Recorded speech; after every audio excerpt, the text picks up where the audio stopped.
Hi friends, நாம் இன்றைக்கி ஐன்ஸ் கிச்சனில் சூப்பரான ஒரு கேரட் பொரியல் எப்படி பண்ணுறதுன்னு பார்க்கலாம் வாங்க. அதுக்காக நான் 200 கிராம் கேரட் எடுத்து வச்சுருக்கேன். பொடி பொடியாக கட் பண்ணி வச்சுக்கலாம்.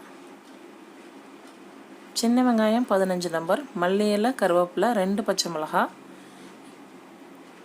இஞ்சி பூண்டு 1 டீஸ்பூன், கறி மசாலா பவுடர் 1/2 டீஸ்பூன், மஞ்சள் தூள், உப்பு 2 தேவைக்கு ஏற்ற அளவுங்க.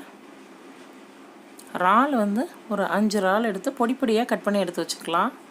இப்போ கடாயில் தேவையான அளவு எண்ணெய் விட்டு காய வச்சுக்குவோம்.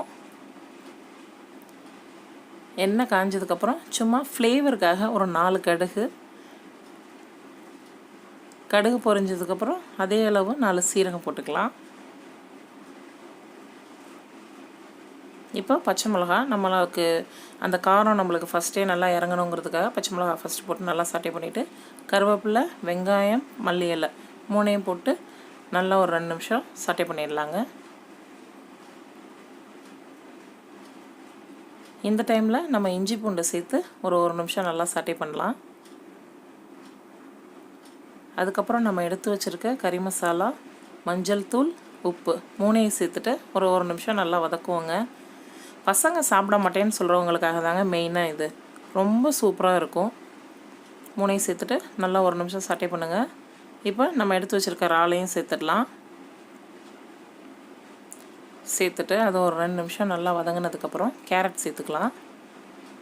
கேரட் சேர்த்துட்டு ஒரு கலர் கிளறிட்டு மூடி வச்சிடலாங்க. இப்போ 3 நிமிஷம் ஆகிடுச்சு. கேரட் நல்லா வெந்துடுச்சு. இந்த டைமில் நம்ம கேரட்டில் 2 முட்டை சேர்த்துக்கலாம். இது ஆப்ஷனல், வேணும்னா சேர்த்துக்கலாம், இல்லைன்னா வேண்டியது இல்லைங்க. முட்டையை சேர்த்துட்டு 1 நிமிஷம் ஹையில் வச்சுட்டு நல்லா கலரி உடனே இறக்கிடலாம். நம்மளோட கேரட் பொரியல் சூப்பராக ரெடி ஆகிடுச்சுங்க. எங்கள் ஐன்ஸ் கிச்சனை மறந்துடாமல் சப்ஸ்கிரைப் பண்ணுங்கள்.